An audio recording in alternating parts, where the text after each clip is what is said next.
It is 6 p.m. January 6, 2026. Happy New Year to everyone that is present in council chambers and that is watching virtually.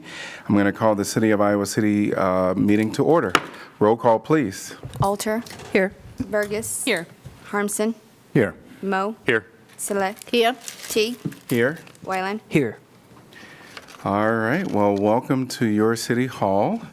And just want to take a moment just to acknowledge that we do have myself this morning in the organizational meeting that was reappointed to mayor, as well as Megan Alter, who has been appointed to Mayor Pro Tem. And just wanted to just make that public announcement. Also wanted to just state gratitude to our former Mayor Pro Tem, Mazahir Salah, and just wanted to give her a great round of applause for all the work that she did on the behalf of the City of Iowa City.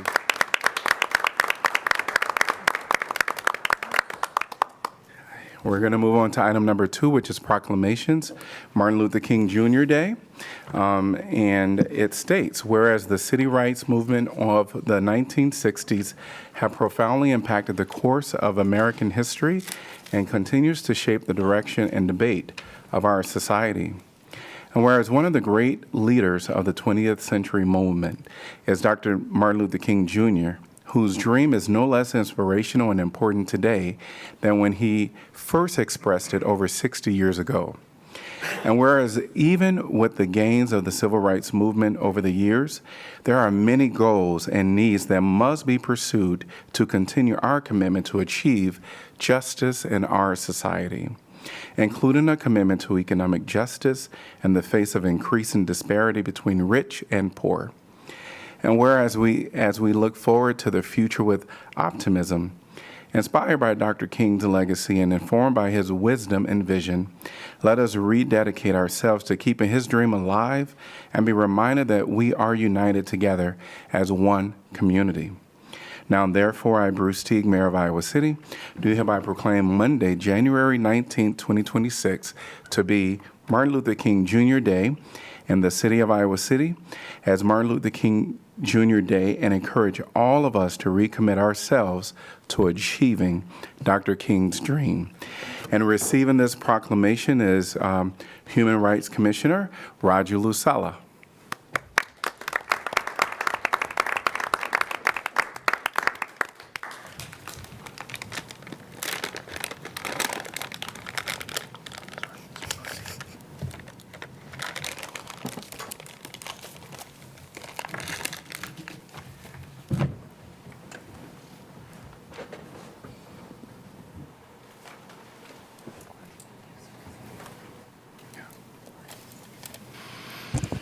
Thank you, Mayor Teague, and thank you, Council. Roger Lusala, on behalf of the City of Iowa City Human Rights Commission, I'd like to say a few words to represent the great people that I work with. And the famous I Have a Dream speech by Dr. King is what most of us remember when we're talking about the work of Dr. King and his legacy. But what many don't remember or may not know, before the August 28, 1963 speech in Washington, 4 years before that, Dr. King was actually here in Iowa City. And Dr. King spoke on November 11, 1959 at the Memorial Union. And he was introduced by the great Professor Robert Michelson at the School of Music. And Dr. King talked about the race relation before the infamous speech. And you can still listen to that speech at the Memorial Union. And the great Gazette, not Gazette, and the University of Iowa still have the speech, and they still have the record of that speech as well. And the room was full. There was people standing outside of the union listening to that speech. And that just goes to prove that even 60 plus years ago, Iowa City, we were in the front line of the human rights and making changes and pushing changes in our state of Iowa. And today, we are still doing that, even though we are just the little blue dot in the sea of red in our state. And that should never discourage us to keep pushing the limit. The great speech of Dr. King, the dream of Dr. King, of one day seeing his kid holding hands and not being judged by the color of their skin, but the content of their character. It's what most of us want our kids to be judged by. Many of us did not choose the color of our skin. Many of us did not choose the accent that we speak with. We were just happened to be born in different countries. Or we just happened to be born with beautiful parents that had the beautiful skin that they gave us. So it was not a choice that we made. I always say, if you're gonna judge me by the choice that I make. Judge me by the color of the car I pick, or judge me by the work I do. Judge me because I chose to run for council. Some of us chose not to. and so those are the things you judge me by. But don't judge me by the things that I did not choose. 60 plus years later, Dr. King's dream is more important today than it was back then. 60 plus years later, we are still fighting for little black boys and black girls to hold hand and walk down the street without being judged. We're still fighting for them to be viewed as brothers and sisters.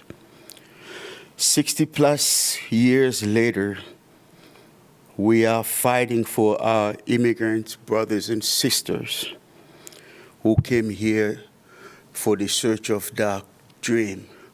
Now they're being chased like criminals and animals on the street, even though they are making contribution in this country, and some of them even more than those that were born here. 60 plus years later, our trans youth are taking their own life because they can't live another day in the America that we have created for them. 60 plus years later, women are still taking self-defense classes because they have to protect themselves against their brothers, the male counterpart, or they're still having to fight their way because they are still making less than their male counterpart, even though they are doing the same job, sometimes even better. You wonder why we still don't have a woman president. 60 plus years later, yes, we have made stride in medicine, mental health, technology, everything else, but we still have more homeless in the street. We say you have more people now visiting our food pantries than ever before.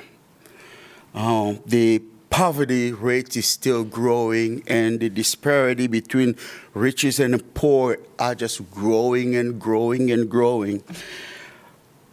But we're still calling ourselves the greatest country on earth, and we even capable of kidnapping other countries' presidents. So 60 plus years later, Iowa City, let's keep the movement going. Let's keep being the pioneer.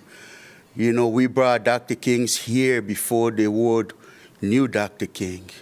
So if we can keep that free bus going, about we keep working with our, affordable housing and helping our homeless and doing better things. So even though we are that blue dot in the state, and let's keep pushing with human rights and realizing that We might not do a lot, but we can do little in our bubble to help our brothers and sisters. So on behalf of the Human Rights Commission, thank you for this proclamation, and let's keep Dr. King's dream alive. Thank you. Great. Thank you.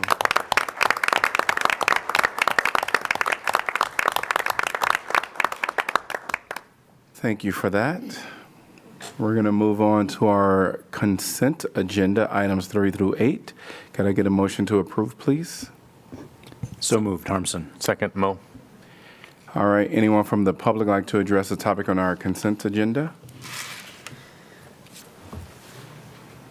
Seeing no one present or online.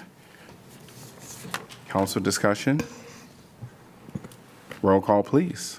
Wyline, Yes. Alter, Yes. Burgess, Yes. Harmson, Yes. Mo, Yes. Sala, Yes. Teague. Yes, motion passes 7-0. We're at item number 9, which is community comment. Public comment is intended so that members of the public may be heard by council because community comment is for items not properly noticed on the agenda. Council cannot engage in discussion or debate due to open meeting laws. I just wanted to see the hands of those that would like to speak during this during this time. Community comment. All right, I'll be able to allow 3 minutes each for each individual. I'll invite you all to come up, sign your name. There is in the back some little stickers or sheets of paper that you can throw in the basket. So if you wanted to have that pre-filled out, you're more than welcome to get them in the back. We'll ask that you state your name and city you're from, and you'll be allotted up to 3 minutes. Welcome. Good evening. My name is Oliver Townsend, and I came to our city in 1962 on a football scholarship, and it was a rude awakening. I was born in East St. Louis, Illinois, which was an all-black community. I was awarded a football scholarship to the University of Iowa in 1962. When I came up as my recruiting visit, they showed me all of the good things. When I came back and arrived as a student, it was a rude awakening. In 1962, I could wake up and leave my room at Hillcrest Dormitory, and I could walk to McBride Auditorium to my class or lecture, and I often would not see anybody that looked like me. In 1962, in the University of Iowa, it was not safe for people that looked like me to walk the streets of our city alone at night. Now, you're probably thinking like, wow, we got a radical up there, but I'm not a radical. In a way, I kind of want to give our city a pat on the back. Because here tonight, I want to share with you that through God, all things are possible. The environment that I encountered in 1962 when I came to our city was threatening, intimidating, and not safe for people that look like me. But today in our city, anyone can walk the street. There are nobody hollering N-word or racial slurs. And if that happens, it's not a regular thing. It's somebody that's got a problem that eventually we may have to deal with.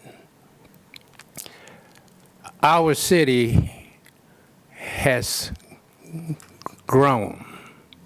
Our city has come a long ways. And I think due to the fact that we've had good people in our city, good administration and good people coming to our city is a much better and safer place today than it was in 1962. So I just wanted to share with you that I feel that, you guys are doing one hell of a good job. But there are things that still need to be done. So I hope that you will continue to have open minds and invite the public to come before you. And when they do speak, you continue to hear them and do those things that are necessary to keep our city safe and strong. Thank you. Thank you. And I'll just invite people up. please come forward.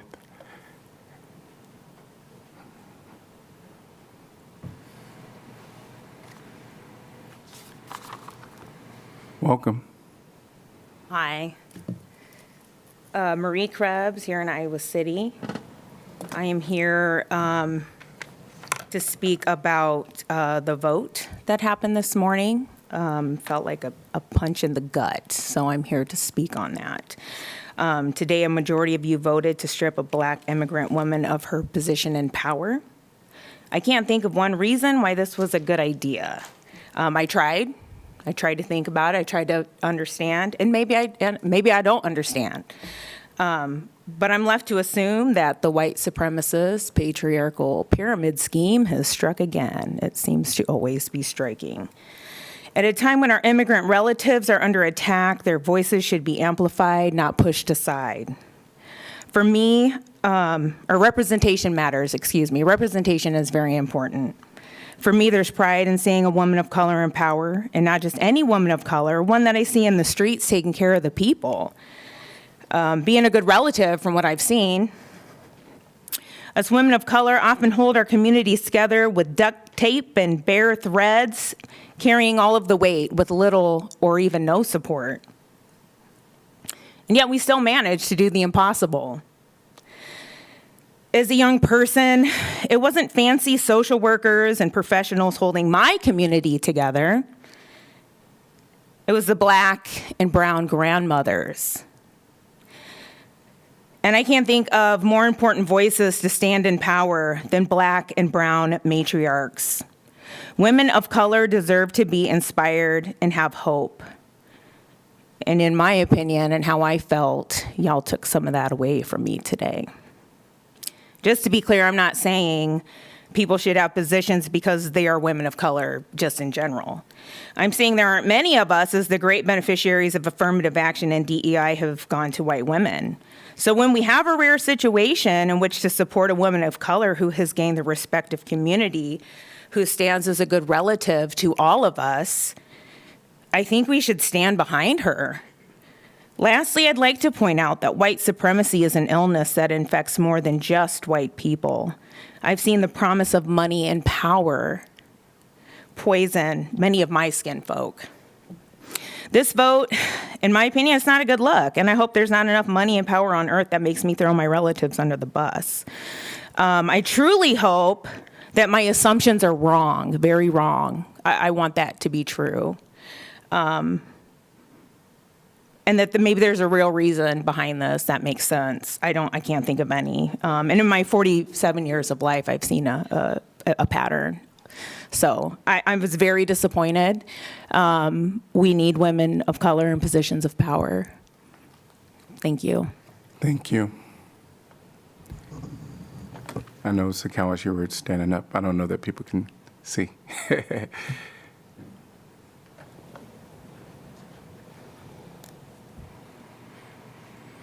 Welcome. Hi. I'm here to talk about the same thing today. I just was really shocked to hear that Megan Alter self-nominated herself for this position, right? Is that what happened? Okay, so somebody nominated? Council can engage or Okay, so respond. somebody nominated Megan Alter for this position, and I didn't know what to say because, I mean, during a time when immigrants are being abducted left and right, and Iowa City is supposed to be a place where we're pushing back against that, I just thought it was a really bad look to take out somebody that's been representing immigrants and working for immigrants from day one since she's been here, and somebody who's always on the front line, somebody who's always in the community. Maybe Maza here isn't at enough committee meetings with folks to show how hard she's working because she's doing all the work with the community, but. Maza here to me is a great symbol of hope.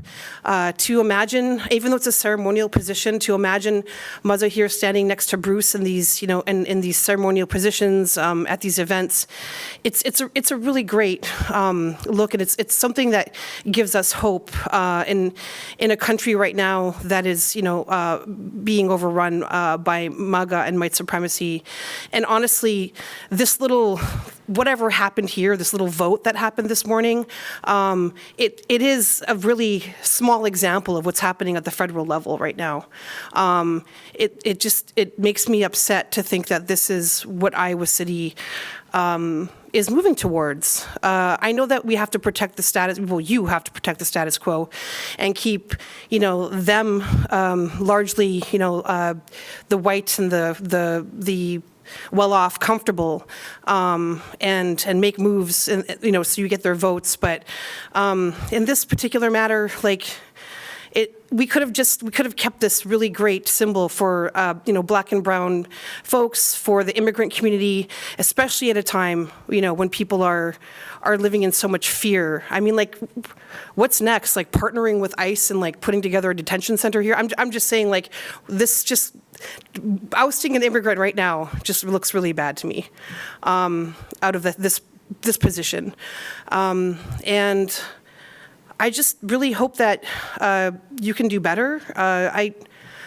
This is a little liberal bastion, in Iowa, and I know that this council is trying to do better.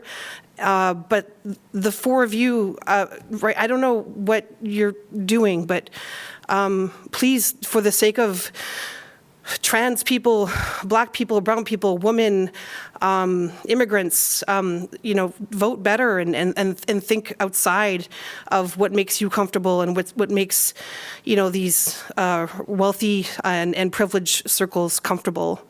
Thank you. Thank you.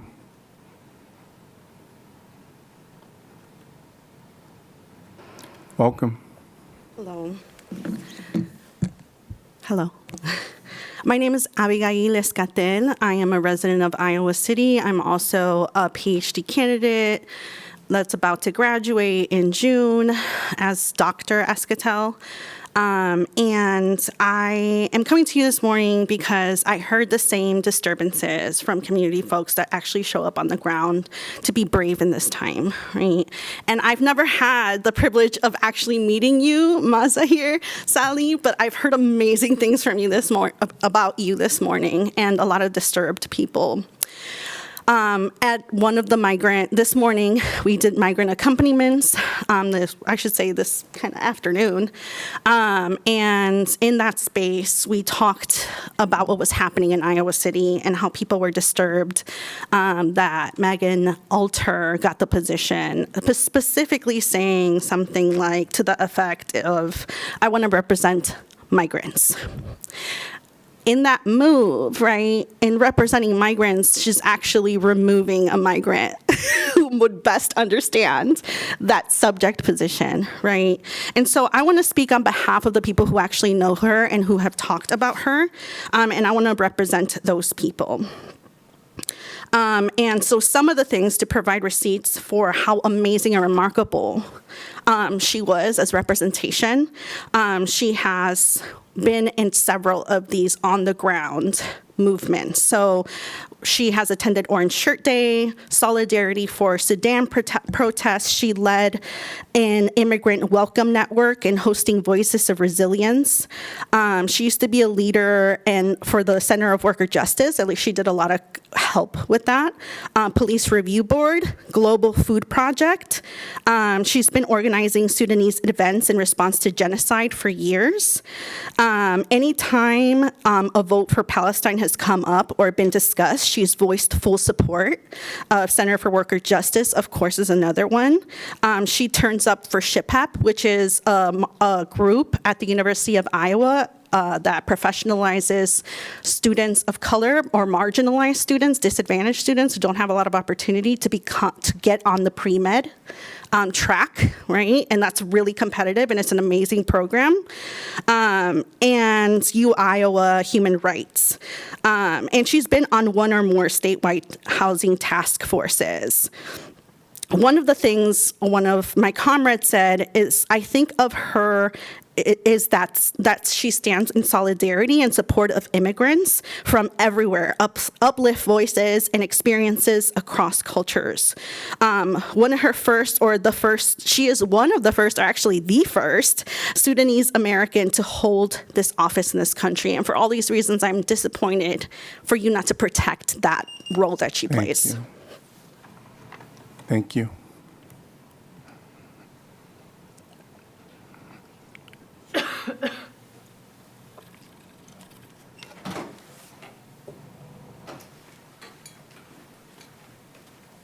Welcome. Please state your name and city you're from. Royce Ann Porter, Iowa City, Iowa.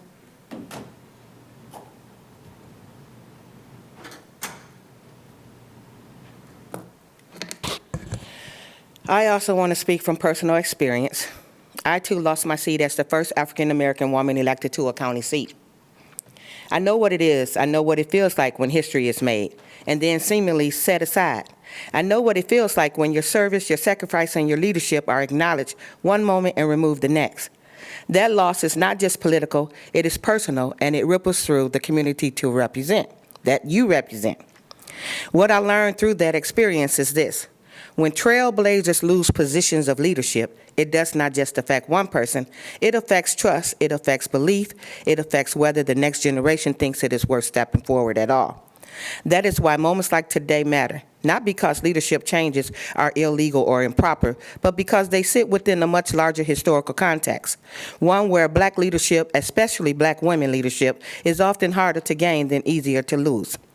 We can celebrate Mayor Bruce Teague's victory, and I do, while still being honest about the pain and concern surrounding Mazahir Salah's loss of the Mayor Pro Tem. Both truths deserve space. Dr. King reminded us that progress is fragile if we are unwilling to confront uncomfortable realities. Speaking up is not divisive, it is necessary. And so today I want to tell you, being in this position, if you lose a position, it does not make, or it does not stop who you are. We continue the work. There is work for us to do, and we do it. Nothing stops. So for them to get up here and act like everything has been taken away from you, it has not. You will continue to do what you do because that's who we are. And one more thing I want to say really quickly is that Mayor and council members, thank you for the opportunity to speak tonight in support of Dr. Martin Luther King Jr.'s resolution. Dr. King was not just a dreamer, he was a disruptor of injustice. He challenged systems, policies, and practices that deny dignity to Black people and to all people pushed to the margins. He reminded us that justice is not passive and that equality is not something we wait for. It is something we must actively work for. Honoring Dr. King means more than words on paper or celebrations once a year. It means committing ourselves every day to the values he lived and died for: fairness, compassion, courage, and accountability. It means asking hard questions about who is being left out, who is being unheard, and who continues to carry the heaviest burdens in our community. In our city, we pride ourselves on being welcome and progressive. This resolution, this proclamation changes us to ensure those values are reflected not only in our statements, but in our policies, our budgets, and our actions. It calls us to invest in people, protect the most vulnerable, and ensure that opportunity is not determined by race, zip code, or income. One thing Dr. King said was the time is always right to do what is right, and we continue to do that. Please join us on the morning of Dr. Martin Luther King Jr.'s Day on January the 19th at Mercer Park. Thank you. Thank you.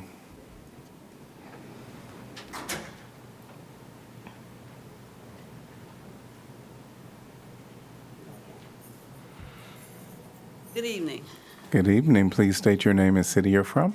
My name is Marion Coleman, and I am actually from South Carolina, but I lived in Iowa City longer than anywhere else. I wanted to speak tonight because I feel I have something to say that's really important. I'm a person of color who came here in 1969. I worked as a teacher. I think I see one of my students sitting up there. And I also worked at trying to be a leader in Iowa City. I came here with my master's degree.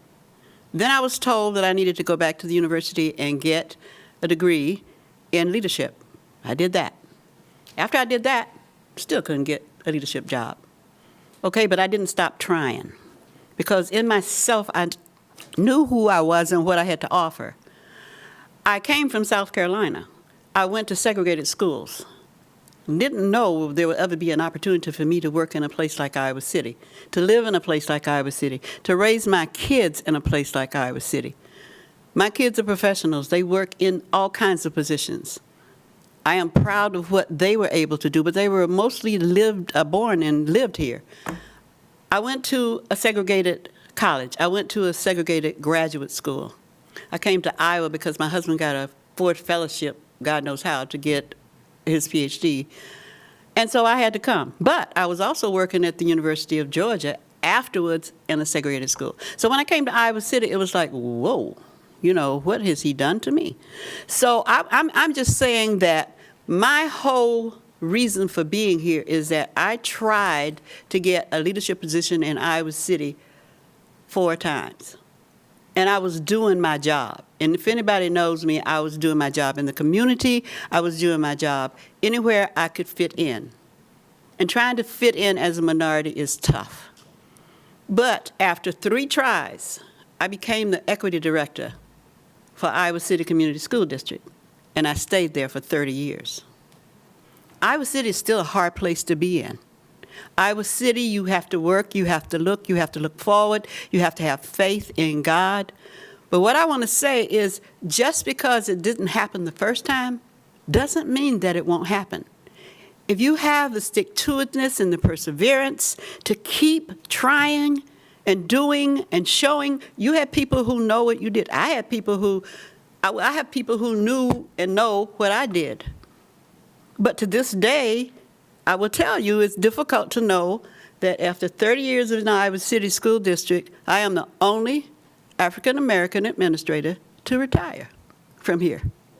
Okay, so I'm saying that we still have leaders and we still have people with stick-to-itness. But I would like to just say it doesn't mean anything is over.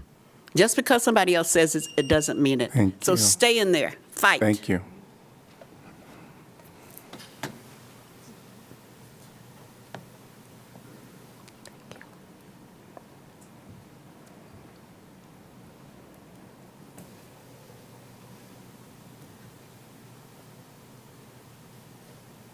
Welcome. Please state your name and city you're from. Billy Townsend, and I am not from Iowa City. Everybody knows I'm from St. Louis.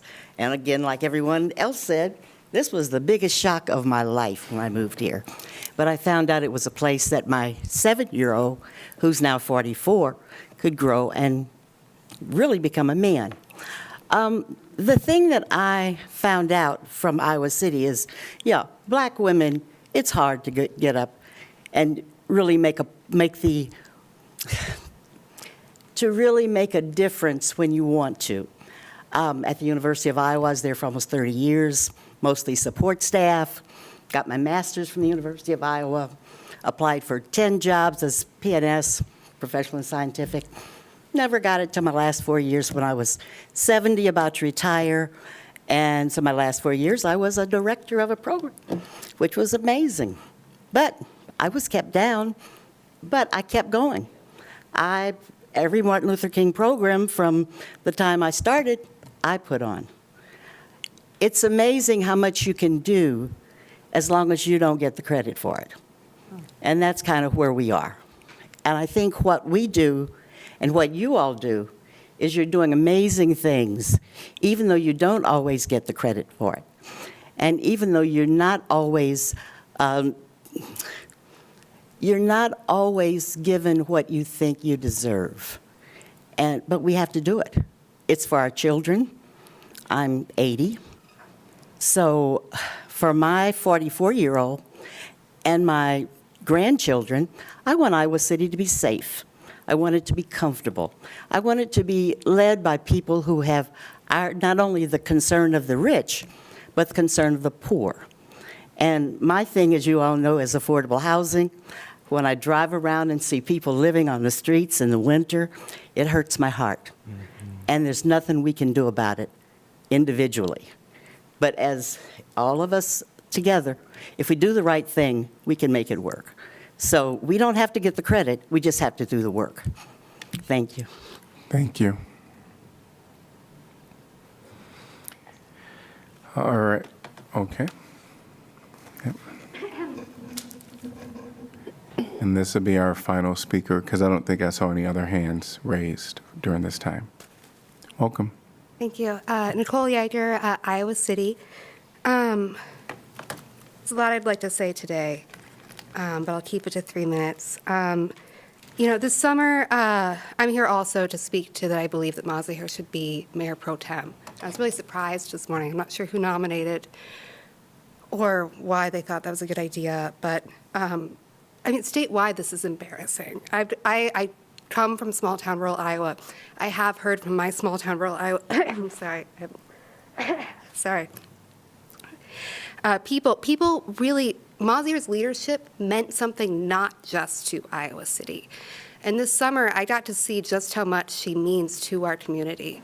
I got to be at Immigrant Welcome Network most days during the week and see how she truly, her phone is ringing, multiple phones ringing at all times. She's answering them, responding to all kinds of needs. I'm not sure if other counselors are that on the ground. I just can't imagine you are.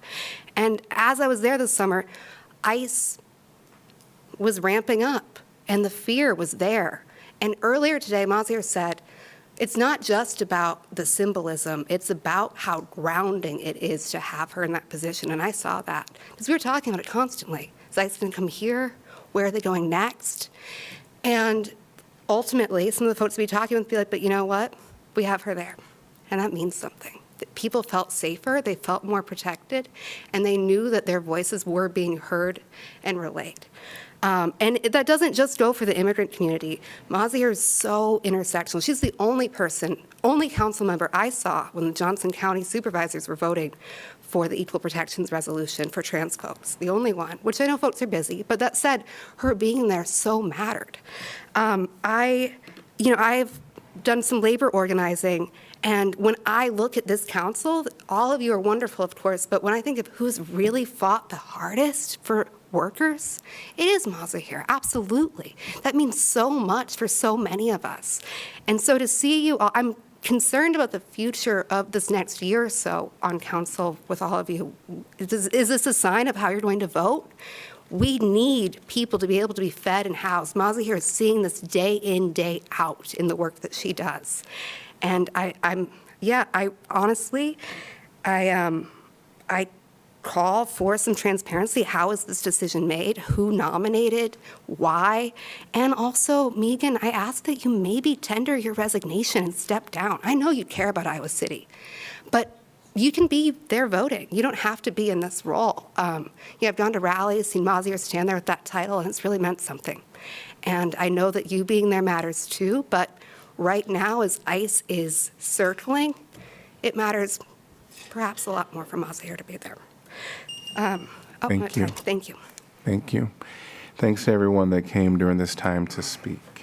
We're going to move on to item 10, which is planning and zoning matters. 10A is preliminary and final plat, Iowa Meadows.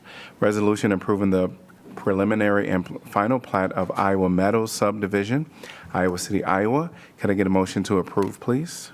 So moved, Mo. Second, Sawyer. All right, and then welcome Danielle. Good evening, Mayor and Council. Danielle Sussman, Neighborhood and Development Services. As you introduced, this is a prelim and final plat for Iowa Meadows, located here in the dashed white outline. This is properties at 1257 and 1527 Slothour Road. They previously were annexed into the city and never subdivided, but kind of divided into two homestead parcels in the late 60s and early 70s.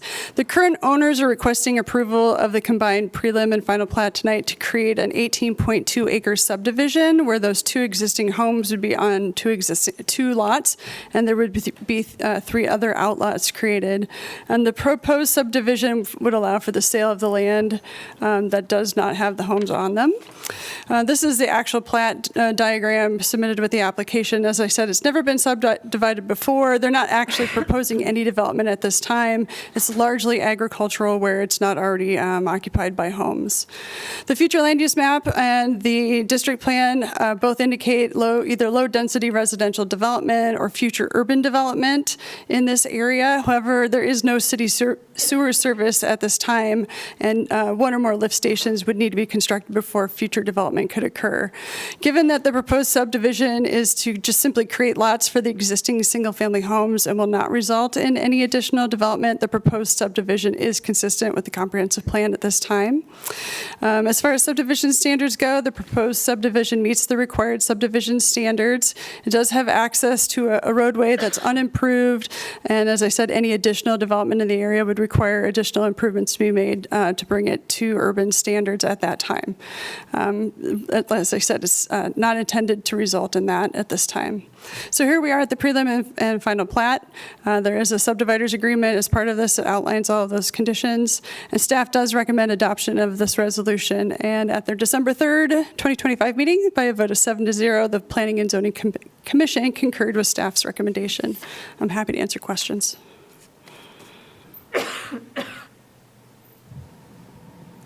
Hearing no questions, thank you. Thank you.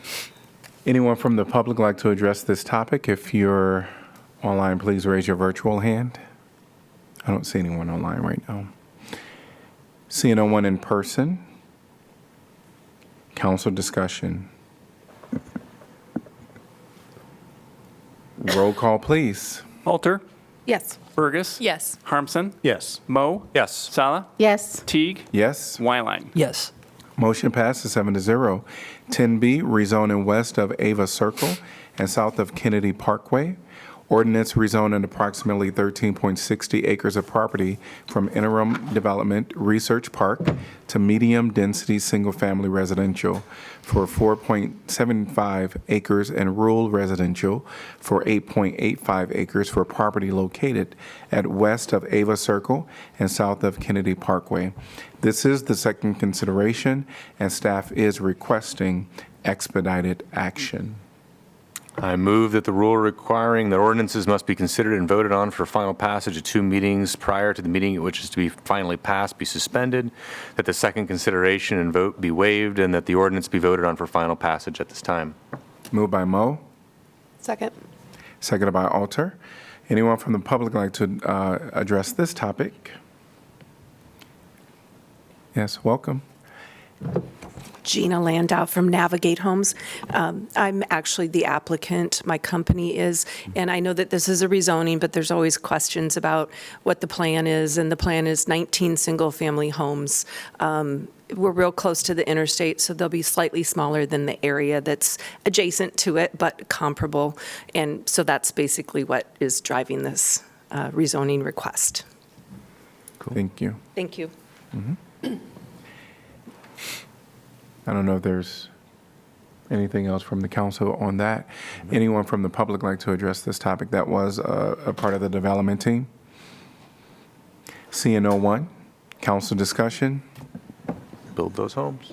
Yeah. All right, roll call, please. Burgess. Yes. Harmson. Yes. Moe. Yes. Sala. Yes. Teague. Yes, Wyline. Yes. Alter. Yes.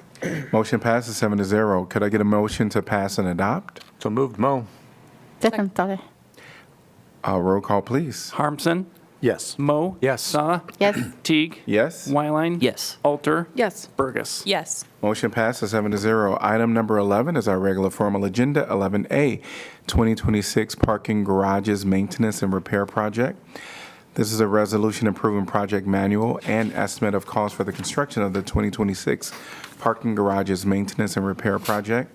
Establish an amount of bid security to accompany each bid, directing city clerk to post notice to bidders, and fixing time and place for receipt of bids. I'm going to open the public hearing, and welcome. Joe Welter from Engineering. So this is our annual project. This year we'll be working at 3 of the ramps, Chauncey Swan, Court Street Transportation, and Dubuque Street ramp.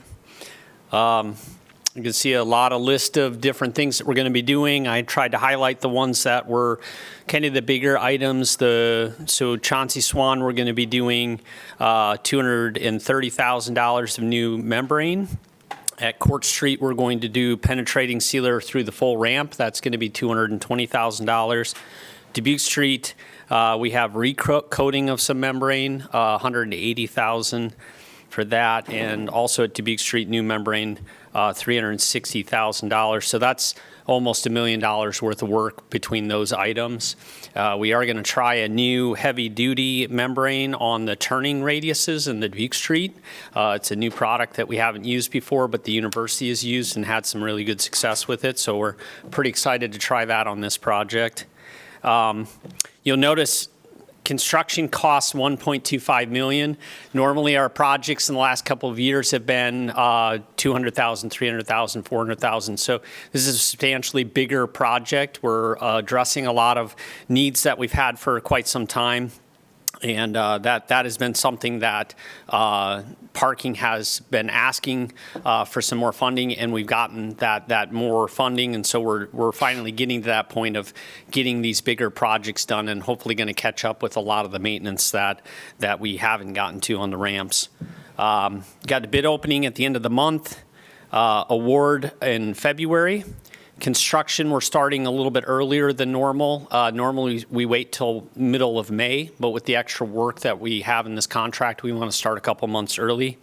So there will be some disruption there when the students are still in town and parking in the ramps. So we'll have some creativity with the contractor, depending on who gets picked, figuring out how we're going to do traffic control and keep people in the ramp while still doing our maintenance. We are trying to get the project done before the beginning of the school year, so mid-August with a final completion in September. Shive Hattery has been our consultant for going on our 6th year here with their contract, so do an excellent job, and we're really satisfied with what they've been doing. So, any questions? The timing of construction in Chauncey Swan and locations, how does that impact farmers market? That's a great question, and until we get the contractor selected and see what they're proposing, I won't have a perfect answer for that, but we will be restricting their activities to not impact those kinds of events. We have that in the contract documents, and so they're aware of that concern. We have some penetrating sealer on the lower level where the farmers market occurs. Most of the work, though, is up on the second and third level where staff and the Chauncey Hotel and public parks up in those areas. So we might have to move some people up. A lot of times we tried to do the work on the top deck and then we move down and then we push people up. And so probably something along those lines, try to minimize that impact. So. Joe, you mentioned there will be new membrane installed in the Dubuque Street ramp. Yeah, new type of membrane. Can you explain what the membrane is in the context of a parking deck? Yeah. So it's that gray. It's kind of got a rough coat to it. So especially on the top decks of many of our ramps, we have that now. Capitol has that. Dubuque has that. Tower has that. So you'll see that a lot of places. This heavier duty membrane, it's a black instead of a gray. It's a lot thicker. So the membrane goes on in 3 coats. So you have a base coat, an intermediate coat, and then a top coat. And so this material is actually down at the IMU ramp. And it's done really well. If you've ever been in that ramp, it's really tight corners. Does really good on the radiuses. So we're hoping that this will wear and last a little bit longer. It has a longer warranty period to it.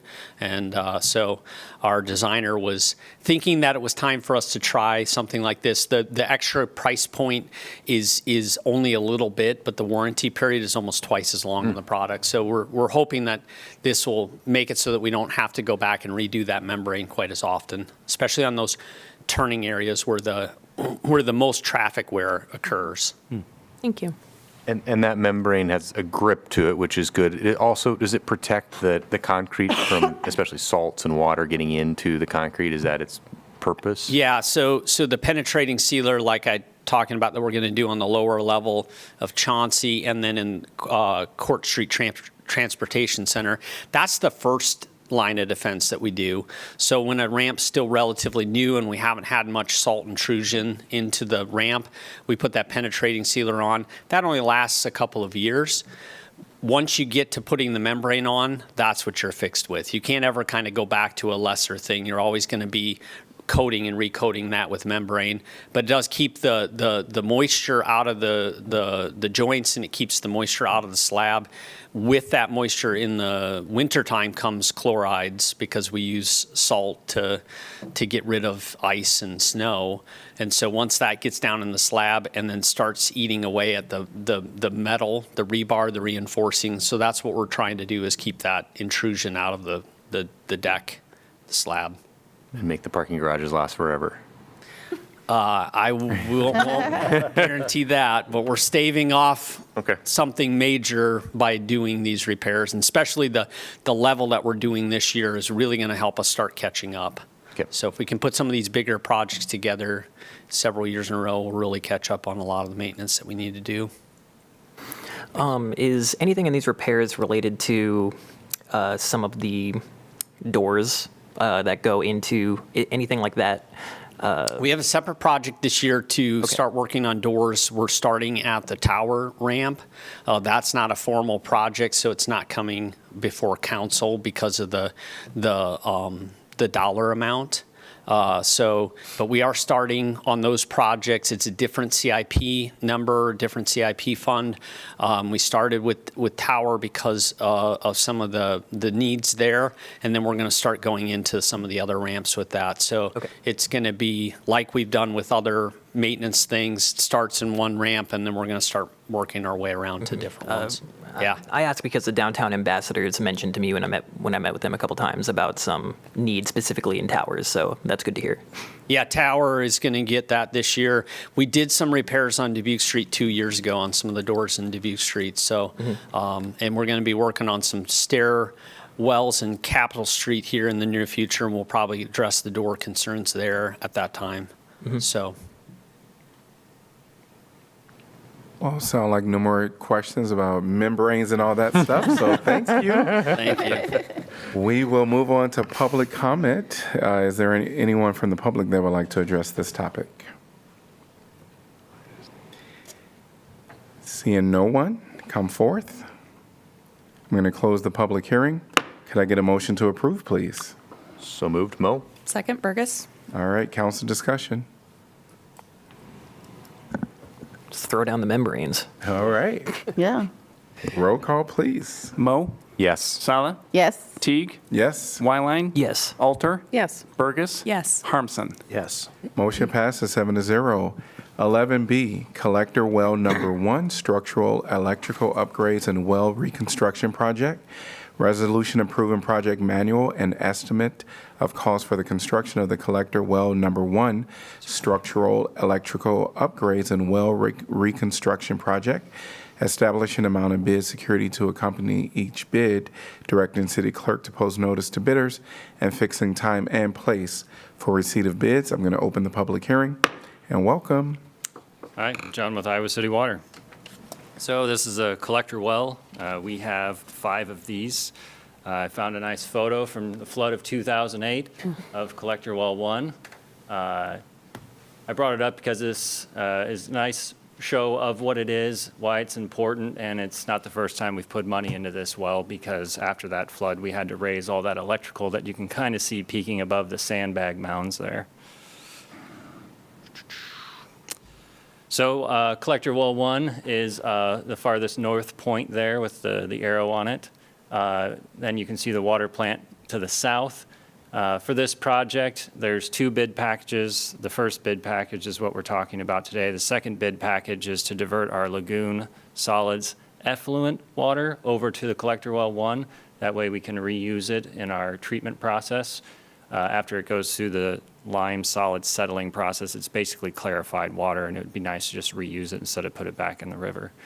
That project, or that bid package, is currently still being reviewed by the regulators, so we don't know when or if we're going to be able to bring that one before council. So we'll be doing the first bid package on collector well 1, which involves quite a bit of work. So just a little bit of background information on what a collector well is. This is a graphic that I pulled off of Rainy Collector Wells. But that middle case on there is about a 16-foot diameter concrete tube essentially sunk into the ground. In our case, those tubes are about 50 feet deep. Then at the bottom, you can see there's those things called laterals. Those are screens. So they do is they go down and they cut a hole in the side of the caisson, and then they hydraulically jack the screens out into the aquifer. In this case, that aquifer is an alluvial aquifer, so it's essentially groundwater under the influence of the Iowa River. So it gives us nice filtration to start. So we use the riverbank and this alluvium to filter the water before we draw it up into the plant to treat it. So we have really good quality source water because of this function. So these collector wells are key to us being able to minimize the dissolved organic carbons and all the things that come from that in our drinking water. So it's our nice first barrier. Our second great barrier is our granular activated carbon filters. So these wells were installed in 2000. All wells fail over time. Their specific yield lessens. Collector well run 1 right now is basically not functioning. We pump it once a day just to keep everything fresh. So overnight it kind of fills up, and then we pump it down in the morning, and then it just fills up again overnight. Just do that to run the water through the system, because if you let it sit there, it'll corrode over time.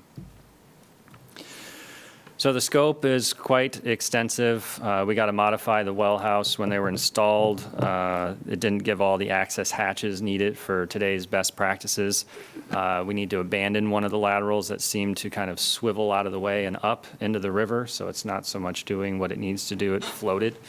We need to rehab 2 of the other existing well laterals, install 2 new laterals, do all the pump testing, pump sizing, and install new pumps, and then test a couple other well sites, and then set up for the installation of lagoon effluent and repair any trails damaged during the work.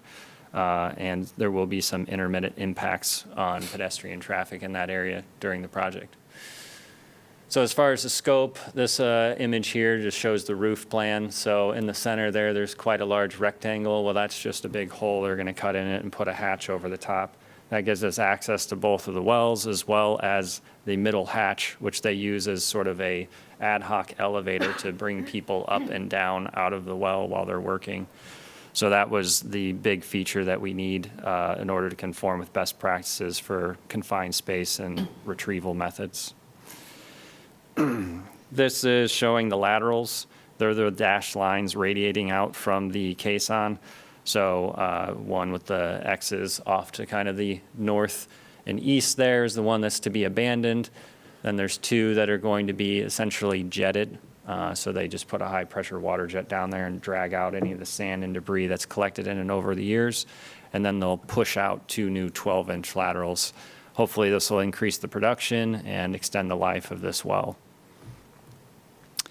Schedule, so bid letting here in February, award February 17th, and then construction season, or construction period, is quite extended, mainly because there's not very many contractors that do this work. There's only 2 that we know of, and they tend to be booked up pretty solid.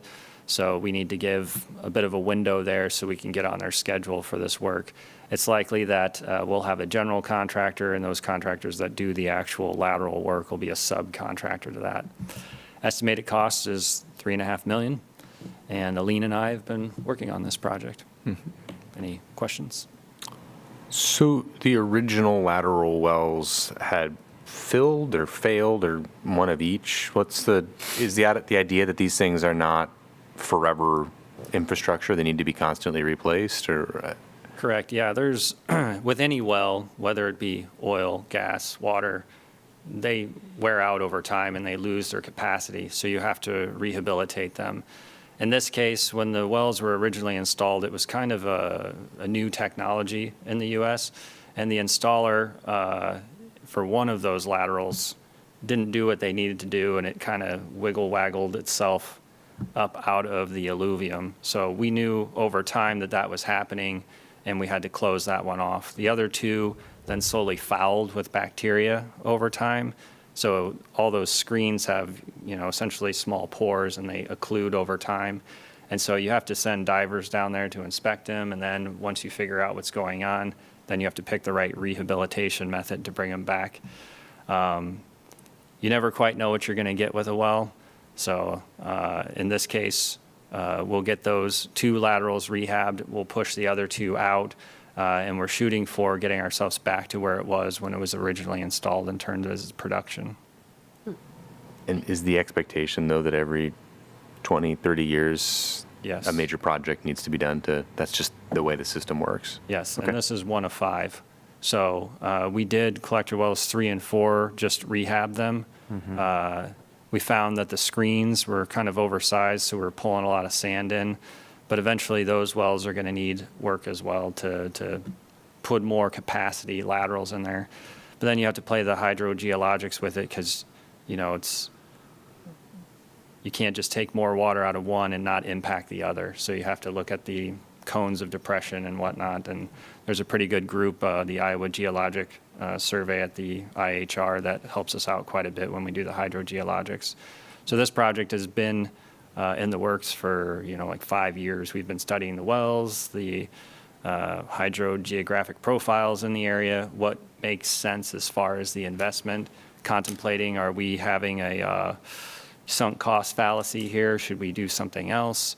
But after all the study and everything, even going so far as to put, you know, a $1 per MGD produced on the life cycle cost analysis, this project makes sense for the dollars that we're spending on it. Thanks. Just out of curiosity, you said that you're using sand to filter the water before it comes to the plant, so you treat up. Is this like mechanism you are, like, is this like what we used to use and still using it, or this is new thing you are adding? This has been in the system since the plant was constructed. So these Okay. wells, I think, were actually completed before the plant went online.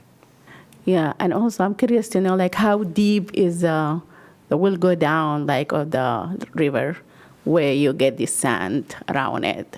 Yeah, we actually have a relatively shallow alluvial aquifer along the Iowa River, and so these caissons are typically about 50 feet deep. Groundwater resources, the Silurian and Jordan aquifer in our region, the Silurian's 500 feet deep. We have 3 of those wells, and the Jordan is 1,500 feet deep, and we have 1 of those wells. But we use those in the summer for nitrate dilution. Mm-hmm. Sure. That's cool.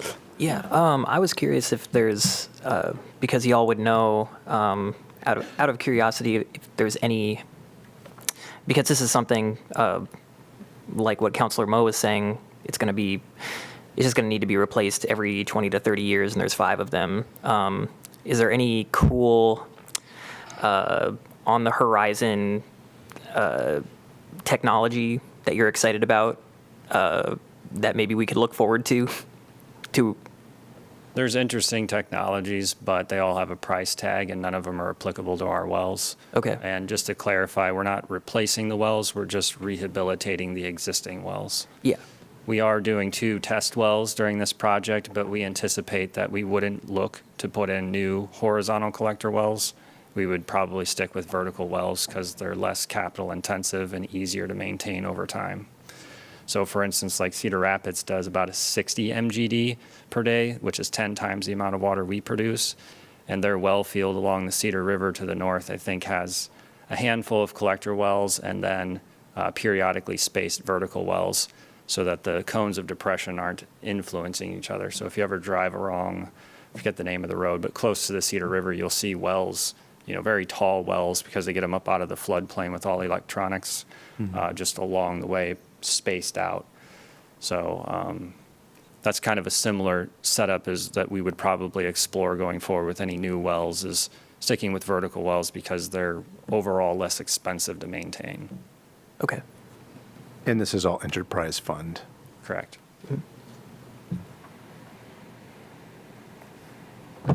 All right, thank you much. Is there anyone from the public that would like to discuss this topic? Seeing no one in person or online, I'm going to close the public hearing. Could I get a motion to approve, please? So moved. Alter. Second, Wyline. Council discussion. I think great. We have great water in Iowa City. So Yeah. exciting. Roll call, please. Sutla? Yes. Teague? Yes. Wyline? Yes. Alter? Yes. Burgess? Yes. Harmson? Yes. Moe? Yes. Motion passes 7-0. Item 11C, Iowa City Fire Department Station 2 Ambulance Agreement. Resolution authorizing the mayor to sign and the city clerk to attest to a share and endowment, and I can't say this word easily, and I can't even say it, indemnification agreement. Yeah, what you said. And Johnson County to allow Johnson County Ambulance Service to store and operate an ambulance from Fire Station 2. I'm going to open up the public hearing, and I'll turn it over to Eric Gores. Thank you, Mayor. So the idea behind this agreement is to co-locate the ambulance service in our various fire departments. As council is aware, the fire department, or fire stations, I should say, are scattered throughout the city so that they can improve their response time. Well, same thing goes for the ambulance that is co-located there. We've had one of these co-location agreements at Station 4 on the northeast side since 2016, and we've got a lot of growth on the west side, and it was decided that co-locating at Station 2 would make sense as well. That's the one on Emerald Street over by Finkbine Golf Course. So we've taken the agreement from Station 4 and basically replicated it for Station 2, and that's what brings us here. Hearing no questions. Anyone from the public like to talk about this indemnification agreement? No. Seeing no one from the public, I'm going to close the public hearing. Can I get a motion to approve, please? So move, Saleh. Second, Burgess. All right, moved by Saleh, seconded by Burgess. Council discussion. I just like that the expansion is happening. I just remembered that I maybe had a question. I don't know if this would be for what staff or it would be for the chief. So apologies for not being timely with that. So I kind of just learned recently that I think it's a pretty new, a newer situation that I don't know if it's just by county or if municipalities can consider ambulance services to be an essential service, and then you can like levy a tax maybe on that. I was wondering if maybe having this type of an agreement, if that's been explored, or if we're thinking or planning on doing something like that, and that makes this kind of agreement more lucrative. I don't know if anybody can speak to that. Well, I'll let the city manager make comments about whether that other idea has been explored. I'm not aware of that. This is not lucrative. We're not getting any money. Lucrative is a bad word. Oh, okay. Yeah, this is just, we're doing basically for the benefit of our residents so that they can get quicker service. You know, we do have the indemnification that's important to the city. It's particularly important to people in my office. And so we're covered in that regard. But basically, they have to kind of earn their keep, so to speak, in the bay and bedrooms that they get. But I don't know if the city manager has any additional comments about funding. Yeah, the levy you're referencing was created by the state legislature a handful of years ago, 4 or 5 years ago maybe. And at the time, there was a discussion about that. It's really got to start at the county level. So Johnson County kind of has to lead that. But area fire chiefs did look at that. Again, it's been a few years. I don't recall all the specifics. There was a decision not to proceed. So I'd have to do some background to get you more information on that. But it was looked at shortly after the legislation was passed. Okay, thank you. All right. Roll call, please. Teague? Yes. Wyline? Yes. Alter? Yes. Burgess? Yes. Harmson? Yes. Mo? Yes. Salah? Yes. Motion passes 7-0. 11D, Emergency Water Conservation Ordinance. Ordinance amending Title 16 entitled Public Works, Chapter 3, City Utilities, Article C, Potable Water Use and Service. And staff is requesting expedited action. This is the second consideration. I would move that the rule requiring that ordinances must be considered and voted on for the passage at 2 council meetings prior to the meeting in which it's to be finally passed be suspended, that the second consideration and vote be waived, and that the ordinance be voted on for final passage at this time. Moved by Mo. Second, Saleh. All right, public discussion. Anyone want to address this topic? See no one in person. Council discussion. Roll call, please. Wyline? Yes. Alter? Yes. Burgess? Yes. Harmson? Yes. Mo? Yes. Sala? Yes. Teague? Yes. Motion passes 7-0. Could I get a motion to pass and adopt? So Moved. Alter. Second. Mo. Roll call, please. Alter? Yes. Burgess? Yes. Harmson? Yes. Mo? Yes. Sala? Yes. Teague? Yes. Wyline? Yes. Motion passes 7-0. 11E, trash removal in downtown alleys. Ordinance amending Title 16 entitled Public Works, Chapter 3 entitled City Utilities, Article H entitled Solid Waste, Section 7 entitled Storage of Solid Waste, to require property and business owners within the downtown area subject to the solid waste container permit system to contract with a commercial waste hauler. This is the second consideration. Could I get a motion to approve, please? So moved. Alter. Second. Mo. All right. And anyone from the public like to address this topic? Seeing no one? Council discussion? I was curious if we could do an expedited consideration for this because bringing up our downtown ambassadors again, I mean, I don't know if I would like to make them clean a bunch of crap from the alleys that for 2 more weeks if we can just get it done now. Because that's been a huge pain for them, you know, just being in the cold weather, like scraping garbage off of the ground. So that's, I would be into that. I will say, at least this was something that was considered by staff to be expedited. I chose to not have this expedited on this agenda item, mainly because we have whomever the folks are. I don't want anything to be expedited, you know, if there's any trouble down the way. And that is the reason why I chose to just let it go as normal course because if someone is potentially going to challenge something at some point, I just think going the regular route is often what this council has typically done. And so that is the reason why I chose to keep it just in the 3 votes as the council normally, you know, do it. But that was just my logic behind it. Yeah. But the question would be for the city attorney, is this something going, if we expedite it, it will be like taken against us somehow? Well, I think the mayor is addressing a different question than you're posing to me, which is why he kind of made a political decision for why he would want to extend it. If your question for me is legally, can you? The answer is yes. The council could, since we've already got a motion on the table, I would suggest go ahead and passing the second consideration, if that's the will of council, and then having a motion to waive, I guess, third consideration, and then to go ahead and voting yet another time. Sure. Yeah. And I understand if people need some more time, if we think that maybe businesses need more time to be able to prepare to comply with this. I just really feel for the folks who have to clean up this crap, like in the alleyways.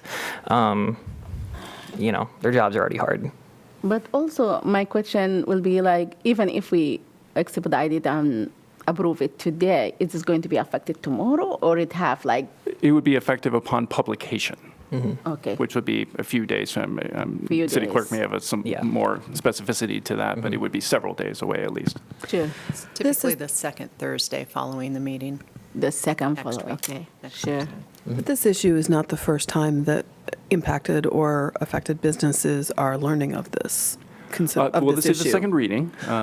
Right. I mean, I'm just saying that this isn't the first time that these businesses found out that, oh, I've done something wrong, is I don't have a permit, or I'm putting it in the wrong place. The first time they're finding out about this is not from It was almost a month ago. us, right? They've been aware that this is a Yeah, at least concern and the that this is businesses coming that before I'm aware council. of who have been causing problems are aware and have been aware for some time. And I would just say for myself, the expedited readings, I usually kind of gauge, is there public input? Do we have input? Is there concerns that might be addressed at the next reading? I would be very comfortable expediting this one. Yeah. Yes. I'm okay expediting also. So, yeah. Understanding the logic that you have. Yeah. But I no, think that, being conservative about thoughtful. yeah. Totally fine. So we should vote on the second reading and then do the expedition motion? Yes, I would suggest you go ahead and vote on this second reading, and then some council member whose last name probably is Mo shall read the motion to expedite, and then you vote on that, and then vote for the third and final reading. Sure. If there's no more discussion, then roll call, please. Alter? Yes. Burgess? Yes. Harmson? Yes. Mo? Yes. Salah? Yes. Teague? Yes. Wyline? Yes. Motion passes 7-0. And then I'd like to move that the rule requiring that ordinances must be considered and voted on for passage at 2 council meetings prior to the meeting at which is to be finally passed be suspended, that the second consideration and vote The third. that the third consideration and vote be waived, and that the ordinance and vote be that's not really what I'm doing here. Yeah, I'd So, have to listen more carefully. Yeah, so Paragraph on there, yeah. You I read think the there's second like one. 3 different. Yeah, I'm afraid I don't have the card No, that's okay. with me. 2 passage meetings prior to the meeting, which is to be finally passed, be suspended. That's the first. There's no language for that on my card. Oh, there is another one there. And I can. I would prefer to read it for this particular instance. To make sure it's right. Is it waiving second consideration? Yes, we're waiving the third. Waiving. And that the or ordinance giving be voted final on vote? for final passage at this time? Would you have the? I'll give it a shot. Okay, because this is language we would use. Okay, so you did not actually make your motion? I'd like to withdraw whatever partial. That's sufficient. Okay, great, thank you. I move that the rule requiring that ordinances must be considered and voted on for passage at 2 council meetings prior to the meeting at which it is to be finally passed be suspended, that the third consideration and vote be waived, and that the ordinance be voted on for final passage at this time. Moved by Burgess, Second, by Sally. Thank you. seconded by Saleh. All right, any council discussion? You should probably ask if there's any public discussion Yes, too. any Probably public, not. But yeah, anyone from the public like to address this topic? Seeing no one, council discussion? Roll call, please. Burgess? Yes. Harmson? Yes. Mo? Yes. Salah? Yes. Teague? Yes. Wyline? Yes. Alter? Yes. Motion passes 7-0. Could I get a motion to pass and adopt? So moved, Mo. Second, Sally. Roll call, please. Is Harmson? Wasn't that what we just did? Isn't that what we just did? Motion to. Motion to pass and adopt, I think is the appropriate motion. Okay, thank you. Roll call, please. Harmson? Yes. Mo? Yes. Salah? Yes. Teague? Yes. Wyline? Yes. Alter? Yes. Burgess? Yes. Motion passes 7-0. 11F, Downtown SMID Renewal, Ordinance amending Title III, Finances, Taxation, and Fees of the City Code to reestablish the Iowa City Downtown Self-Supported Municipal Improvement District pursuant to the provisions of Chapter 386, Code of Iowa, and providing for the establishment of an operation fund and the levy of an annual tax in connection therewith. Could I get a motion to pass and adopt? Still motion to pass and adopt. Second. Sally. Moved by Saleh, seconded by Alter. Alter. Great. And anyone from the public like to address this topic? Seeing no one in person or online, council discussion? Exciting that we making it bigger. Yeah. Absolutely. Absolutely. Roll call, please. Mo? Yes. Salah? Yes. Teague? Yes. Wyline? Yes. Alter? Yes. Burgess? Yes. Harmson? Yes. Motion passes 7-0. All right, we'll move on to item 11G, state CDBG-CV status of funded activities. Resolution approving the status of funded activities for CDBG-CV funds received by the Iowa Economic Development Authority. And could I get a motion to approve, please? So moved, Burgess. Second, Mo. All right, and welcome. Hello, Erica Kuble with Neighborhood Services. So this item pertains to our CDBG-CV shelter operations project in partnership with the Iowa Economic Development Authority and Shelter House. The status of funded activities is a state requirement for CDBG projects where we hold a public meeting and provide an update for council and the public on how the project is going about halfway through completion. In 2025, the state reached out to Iowa City with an opportunity for shelter operational funding through the federal CDBG-CV dollars. This funding is tied to the 2020 CARES Act to prevent, prepare for, and respond to the effects of the COVID-19 pandemic. With council support, we agreed to administer this activity, which provides operational funding for Shelter House's emergency facility. It's a 70-bed shelter that operates year-round at 429 Southgate Avenue in Iowa City. We were awarded $301,500 in CDBG-CV funds for this project. $300,000 was allocated to Shelter House, and $1,500 in administrative funds goes to city staff time.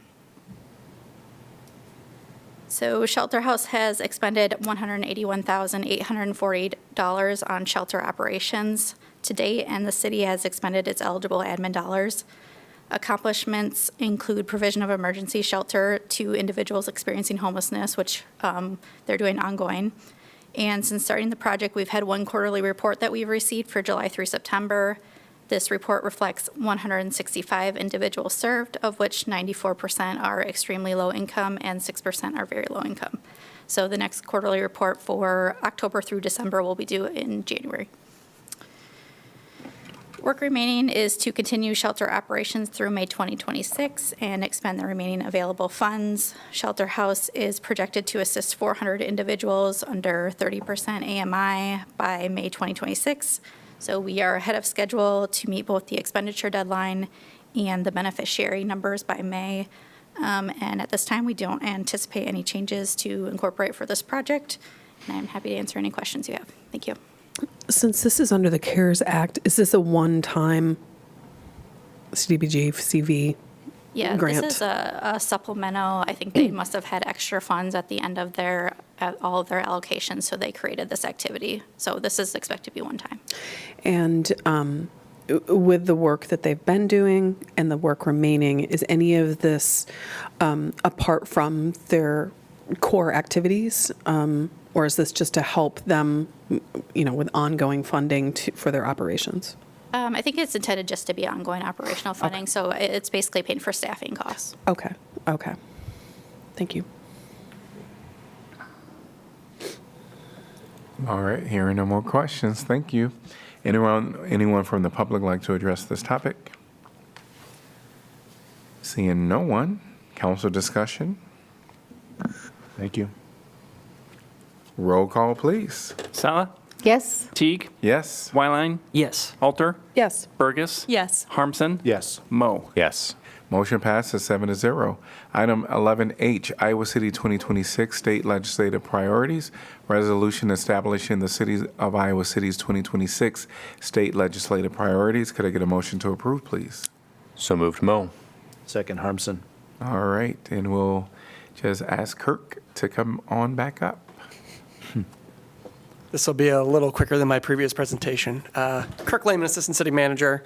This is essentially an updated legislative priorities resolution, similar to what you had seen in December, but with those changes made that were requested in that meeting. So it should reflect all the changes. I've summarized them in my memo to you all, but happy to answer any questions if you have them. Nope. Thanks. Thank you. Thought it was great. It's good. Yeah. All right.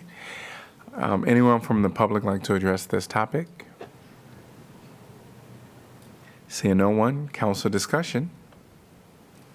I'm just appreciative that staff was open to some substantial changes. I think that they really reflect what we as a body want, and appreciate your flexibility in being able to say, yep, we'll make those changes. Thank you. Roll call, please. Teague? Yes. Wyline? Yes. Alter? Yes. Burgess? Yes. Harmson? Yes. Moe? Yes. Sala? Yes. Motion passes 7-0. Item number 12 is council appointments. 12A is Climate Action Commission. One vacancy to fill an unexpired term upon appointment through December 31st, 2027.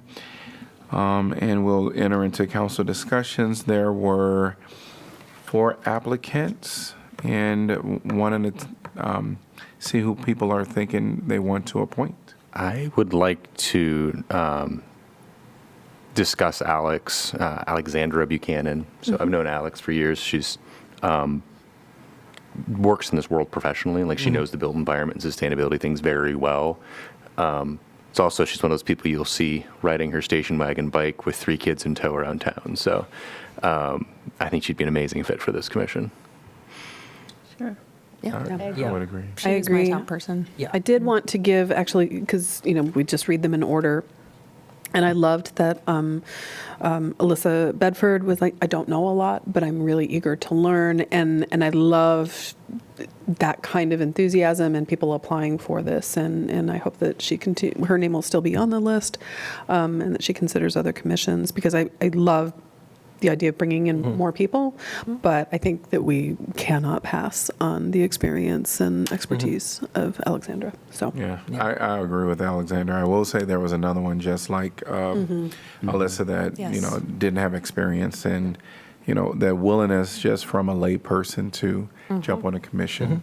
I think those voices are also important. Yes. Thank you, Yeah. Raimundo. Yes. A lot of good candidates, but yeah, we're gonna go with Alexander. Yeah. Could I get a motion to appoint Alexander Buchanan? So moved, Wyline. Second. Second, Saleh. All right, moved by Whiteline, seconded by Saleh. All in favor say aye. Aye. Any opposed? Motion passes 7-0. 13, announcements of vacancies previous. 13A, Public Art Advisory Committee. 1 vacancy to fill an unexpired term. Applications must be received by 5 p.m. Tuesday, January 13, 2026. Airport Zoning Board of Adjustment, 1 vacancy to fill a 5-year term. Airport Zoning Board of Adjustment, 1 vacancy to fill a 5-year term. Board of Appeals, 1 vacancy for a licensed electrician to fill a 5-year term. Board of Appeals, 1 vacancy for an HVAC professional to fill an unexpired term. Historic Preservation Commission, 1 vacancy for a Brown Street representative to fill a 3-year term. Historic Preservation Commission, 1 vacancy for a Jefferson Street representative to fill a 3-year term. Historic Preservation Commission, 1 vacancy for a Woodlawn Avenue representative to fill a 3-year term. Vacancies will remain open until filled. We're at item number 14, City Council information. I would just like to highlight that this past week there was put on by young members of our local music scene, our local punk scene, put on a really good benefit show directly for street outreach. They raised over $1,500 that goes directly to street outreach and got a bunch of physical donations. So shout out to those folks for organizing that, and I love it when young people do things. Nice. All right, we'll move on to item number 15, reports on items from city staff, city manager's office, Not tonight, thanks. city attorneys, Nothing for me, thank you. and our city clerk. I do not. All right. Item number 16, could I get a motion to adjourn? Second. Moved by Bergen, seconded by Sala. All in favor say aye. Aye. Any opposed? We are adjourned. Yes, thank you. Yes.